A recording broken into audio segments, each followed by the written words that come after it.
Hello, I'm Paul Spicer, conductor of the Whitehall Choir. On Friday the 24th of March at 7:30, we're performing Handel's dramatic oratorio, Israel in Egypt, at St. John Smith Square in London. It's unique amongst Handel's work in having very few solo movements. The drama of the story is told through a relentless series of choral movements which simply drive the work forwards with little or no respite. Israel in Egypt is like the Messiah in having its text taken from the Bible with no named characters for the soloists to take. The story is the stuff of legend and would be great subject matter for a contemporary blockbuster film. The special effects department would have a field day.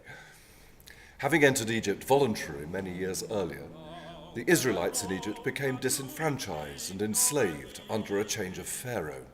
Their sheer numbers were a cause of concern in that they might form a threat to Pharaoh's rule and the stability of Egypt.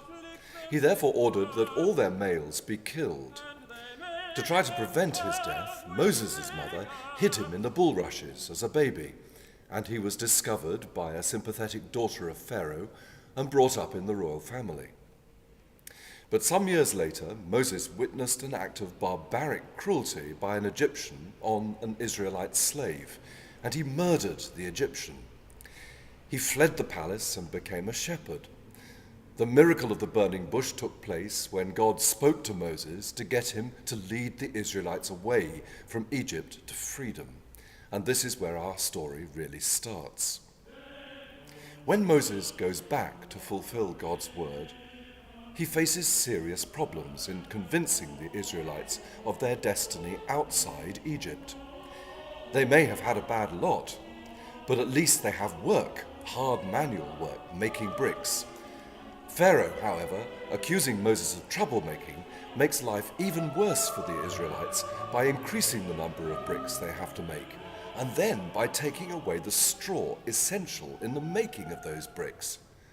Moses says to Pharaoh, "Let my people go." We all know that wonderful spiritual. Or something terrible will happen to you. When Pharaoh ignored Moses' warning, the plagues began.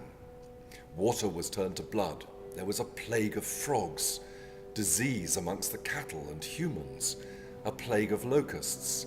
Hailstones came instead of rain, and fire ran along the ground, followed by a thick darkness and the killing of all the firstborn males. Pharaoh sent his army to kill them, but the Israelites escaped across the Red Sea, which then promptly cascaded back over the ensuing Egyptians. Thus the Israelites succeeded in getting away, and there is much rejoicing.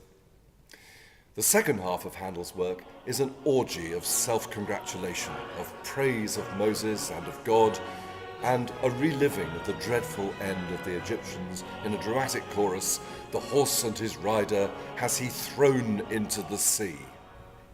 For some reason, this much-loved oratorio by Handel was not an instant success when it was first performed, only a short distance away from Smith Square at the King's Theatre in the Haymarket in April 1739.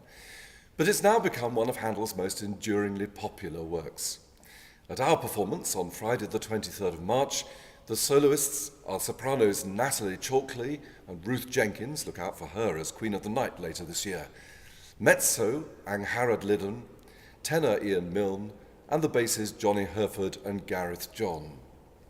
The outstanding period instrument orchestra London Baroque Sinfonia is the other key ingredient in our performance. Please join us as we relive the anguish, the terror, the drama of the Exodus, and the outpouring of joy in their release, which is Handel's Israel in Egypt, Friday the 23rd of March at 7:30 p.m. in St. John Smith Square, London.